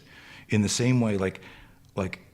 Well, because people read that and they think embrace two idiots standing in the street slugging it out. Right. Whereas when I read that, I say embrace the fact that accept the fact that violence exists and don't be surprised by it. So when bad shit happens, I can't watch it right away. People don't realize this, that 57 years old, been studying it for 40 years. When something awful happens in the news, I won't watch film right away. I am so abhorred by it. I still like, even now thinking about stuff, I get an adrenaline dump, my heart starts to pound, and people think I'm like that violence monger, like, oh. Mm-hmm. And I'm like, I abhor it, which is why I created the system I created. And the most important stuff that we do is getting people to accept this shit. And it'd be like, to me, and I mentioned earlier that I feel like after all these years I've hacked it. I can look at somebody in the eye and I go, if you spend a day with me or my team, you will understand everything you need to protect yourself or your family in the generic sense. You're not like high level shit. If someone's got a hit on you, or if that's another problem, or if you're like special operations or first responder, we're not talking. But I tell people the 3 Ds: detect, diffuse, defend. That understanding your startle flinch is like an organic airbag that deploys in an accident. The accident is an ambush. Describe the startle flinch just quickly, because I realize you've used the term a couple of times, and a lot of people may not understand intuitively what it is. So if a stimulus gets introduced too quickly, particularly one that is scary or violent, it could be a snake, it could be a loud noise, your body recoils from the danger. Your hands at violent speed, bypassing cognition, will come up to protect your head. And then if there's time and space, we'll extend, the extensor chain will push away, push out towards where you perceive the danger. Okay. And so we figured out a way to take the physiology of that and to reverse engineer and understand the extensor versus flexor, some kinetic chain stuff, and some simple exercises we call finger splayed outside 90, and how to combine the physics and the physiology to create the strongest biomechanic frame. Hence, we call it the split jerk of self-defense. And you understand that from many lifting, like, hey, if you're using your body intelligently, ergonomically, pound for pound, this is the strongest position you can be in. And that's what we just want. So and it's building on something like it. Go scare your kids or your loved one and watch what naturally happens. The thing I love the most about it is, I mean, you see it all the time. Just go to YouTube and watch videos where people get scared and watch the reactions that they have. You're building on the reaction that they have. We are weaponizing the flinch. Yep. We're teaching people that if a guy goes boo and your hands come up, he has locked and loaded your finger jab, your palm strike, your forearm, your elbow, your ability to grab and grapple to, and just to get back in the fight. And so because that all happens at a subconscious level, because your reptilian brain activates that, what we've actually done is the drills that we've created are teaching your cognitive brain to embrace and respect what your reptilian brain is going to do when you disrespect it. It's going to happen anyhow, right? Yep. And so it's just a faster way. So I tell people, and it's crazy. Category 1, 2, 3 people hate my guts when I say I can teach you how to defend yourself in a day, and they all go, "This bullshit. This is a scam." And I go, "You're confusing learning a martial art in a day for learning self-defense in a day." I never said that. I can teach you how to use a shotgun and how to protect your door in minutes. Yep. But it doesn't make you a SWAT operator or a special operations warrior, right? I can teach you how to use a fire extinguisher in 5 minutes. Doesn't make you a firefighter. You're not a firefighter. Yep. And so I can teach you about situational awareness and self-awareness, fear spike, fear management, detect and avoid, how to diffuse and de-escalate, some strategies for that, and then how to use your body, the natural toolbox you have. You've got a hidden arsenal on you that is particularly explosive when you can convert the potential energy that becomes kinetic energy during the flinch, or even if you're in what we call a nonviolent posture, de-escalation posture, where your hands are up, your fingers are splayed, you're outside down, you go, hey man, I'm in trouble. Like, that is a Trojan horse for a palm strike. Your weapon system's already in place, but it isn't if you've never thought about it. Yeah. And so very, very quickly, and listen, I've only been teaching this for 4 decades. I know it works, right? And so you ask me, what do you tell people? I go, listen, you have life insurance. Most, organized adults have life insurance. But in the same way, if you think about it, it took, particularly men, longer to do the life insurance because we had to come to grips with the idea that, oh, maybe something could happen to me. Am I right? Am I right? It's like, yeah, I would agree with that statement for sure. So think about it. But it's the same thing with self-defense. It's like life insurance is only valuable to somebody else because you got to die for them to collect it. The self-defense, if you fail to survive the fight, there was no value. We talk about the economics of violence is no matter how much material wealth you have, no matter how much money you have in the bank, you can't afford to be attacked. It will impact you emotionally. It'll affect your family. It'll affect what you do. And so we just tell people, hey, it's just one of the things you do. Like, for example, do you have a lock on your door? Do you have a smoke detector in your house? Do you have a first aid kit? Self-defense can and should be taught like a paramedic or a firefighter teaches CPR, and that's what my company does. Of course, we do longer courses, specialty courses, but our biggest thing and my biggest push is coming back now, almost 37 years later. How do I make the world safer? It's getting this message out there that you're a human weapon system, but you can't access this hardwired survival reflex if you deny its existence and you put blinders on to what's going on in the world or that risk. And I would add to that. Yes. And constantly listen to what other people are telling you should do or what is acceptable. Like if you boundary yourself by what other people want you to believe, all of those things add together, you're totally screwed. Even though you are a weapon system. Right. I totally agree with you. Right. And so the big thing here, it's like we had a guy who saved a man's life in a restaurant using our 3Ds, detect, diffuse, defend, who he was a paramedic. He's at dinner with his family, and he sees another table having dinner, about 6 people, and he just looks at, again, situational awareness, what's wrong with this picture. He looks at a guy who kind of like sat up straight and kind of staring deer in the headlights, and everyone's chatting and talking, and he went, there's something wrong there. And he looked at it, and then he started to get a fear spike. And because we live in a world where, like, hey, don't bother people, don't intrude. Oh yeah, no, like they're in their bubble. You have to stay in your bubble. Don't, again, politically correct culture. And he goes detect and avoid. In this case, it was, I think that guy's having a stroke. Yeah, I was gonna say it sounds like a stroke. Right. And he gets up and moves towards the table and says, excuse me, are you okay? And everyone at the table is like, who the hell's this guy? Right, looking at this guy. And then they realize something's wrong. And the guy like looks up, and then he went D2, diffuse, call 911 right away. And he starts to, do it, who's got an aspirin? He's got like, and ends up saving the guy. But he calls me, I got goosebumps now thinking about it, because he calls me up, he goes, I used the system, the fighting system that you've taught, and I applied it to my understanding of first aid and CPR. Yep. And that's where I first started thinking about it, that self-defense can and should be taught like CPR, that it's like a 6-hour course, and you have the ability at the end of a CPR first aid kit to save somebody else's life, but not yours. And I come back to, inarguably, the single most important skill isn't your ability to save my life, but your ability to save your life, right? Yeah. It's a fascinating thing, but what we've got to overcome is this, and you alluded to it earlier, the stigma of, no, it takes 6 years to get a black belt, or you got to do this, you got to do that. And we're not teaching people martial arts. We're not teaching people MMA. We're teaching people about improvised weapons. We're teaching people about natural tools. We're teaching people that if you can put your seatbelt on in your car and reach across your shoulder, that's the same range of motion of an elbow across somebody's face or eyes or ears or temple.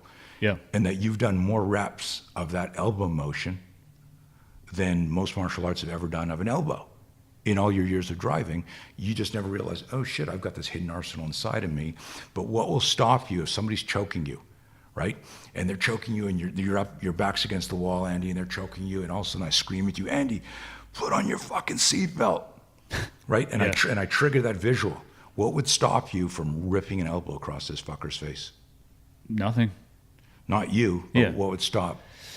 Begins the letter F. Fear. Yeah. At the end of the day, it all comes down to, I'm afraid to get sued. I'm afraid it wouldn't work. I'm afraid he was going to beat my ass. Mind you, you're being choked by the person. Right. Yeah. Right. Bad guy breaks into your house with a weapon and says, if you cooperate with me, I won't hurt you. And you listen to him because this guy who broke into your house with a weapon is a upstanding citizen Yeah. who's negotiating with you, right? Yeah, man. You know, when you're talking about the detect, I've been just kind of rolling back through my personal memories of the variety of violent encounters I've had in my own life, and other than obviously being ambushed from a distance, you know, ballistically, I can't think of an encounter that I've been involved in that actually surprised me, that I didn't at least have some type of warning that I could see maybe in hindsight, like you know, earlier on, maybe I missed it, but even like with like I was saying about a month ago with the officer at the restaurant, like the writing was purely on the wall. I knew that it was escalating, and it didn't surprise me at all. So when it escalated to violence, it's like, okay, then violence is the course of action that we're going to take. But it's that skill, and I think you mentioned this earlier, the being able to detect it, and then to managing your fear, that overlays into everything, like you're saying, to relationships, into business, to violent encounters. Like there's a lot of meat on that bone. Oh my God, it literally, and I've had really deep, long talks about that where, and we actually started doing a seminar, and we should actually do something together on this because I think you dig it. But the seminar is called No Fear, and it's not a self-defense seminar. There's no physical stuff. It's all lecture and conversation, but it's called No Fear. But we spell fear K-N-O-W. K-N-R-W. K-N-O-W. K-N-O-W. No Fear. Yep. And it's really about understanding fear. If I, think about this. Remember the ski story? Yeah. I started to say, well, You were a Canadian Olympic right. skier, yes. Yeah, and so the biggest issue there was I was afraid to tell my coach that I was afraid, and my coach didn't understand how to draw out of me a conversation about that. And people still, to this day, 2017, don't. It's like that big thing, especially type A, especially guys, but everybody in a relationship. I have a fight that goes for 3 days with Jess, and then at the end of it, crying and making up, and she was afraid to say this, and I was afraid to say this, and you just wasted 3 days of your life, because at the end of the day, you could say, well, I was angry but it was fear of being vulnerable or telling the truth or whatever, and I really believe we would change the world if people understood fear, that it's not no fear, that the idea of the old no fear slogan, that the idea that there is a state of no fear perpetuates more fear, because if you falsely believe, oh, when I'm really good, I'll have no fear, and then you get a tinge of fear, you go, shit, something's wrong. It rocks your ecosystem. Right. But if you say, fear's my friend, fear is supposed to be here. It's like you said, the day that I stand on the edge of a cliff and I don't respect the danger and the fear, I'm going to back off. That you're using it as a fuel to supercharge your life and your experience, where most people use it in a way that allows them to be crippled by it. It's throttling their potential. And so here I am as this teenage skier, and the message that I'm trying to share here is, had my coach come up to me that day 15 minutes earlier and said, how do you feel, kid? And I went, great, coach. And he put his arm around my shoulder before I was in my skis, bindings on, getting ready, put his arm around my shoulder and said, hey, you're a really good athlete. Have you noticed, though, you kill it in practice, what you wipe out in every race, right? Have you noticed that you sabotage like, I never finished a race. I would, and I was always the fastest. Oh man, too bad you caught a tip. Too bad you hit that ice. You're always the fastest till turn 3, and then you went down. I would so aggressive, but it's almost like Jose Aldo charging Conor McGregor in that fight, where that blind aggression to get it done makes you emotionally vulnerable. Yeah, it actually inhibits your performance. Yeah. There's got to be a balance between, like, it's you guys in shooting, smooth is fast. You've got to control the mechanics and the scenario, and you've got to figure out a way. It's like people, I get people go, why would you want to flinch in a fight? I go, you don't.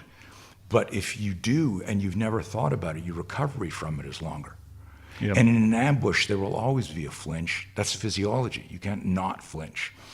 So, the ski message is, I think, kind of deep and maybe might touch some of your listeners, is I had sabotaged my success as a skier because I was afraid that I was as good as everyone told me I was, because I didn't feel that good. I was like, if I was so good, why am I so scared? That was the actual question I would say to myself. If I'm so good, why do I have butterflies? Why are my hands sweaty? Why can't I breathe right here? Nobody shared tachypsyche, auditory exclusion. Nobody was talking about, like, oh, these are the physiological changes when your body's preparing for danger, right?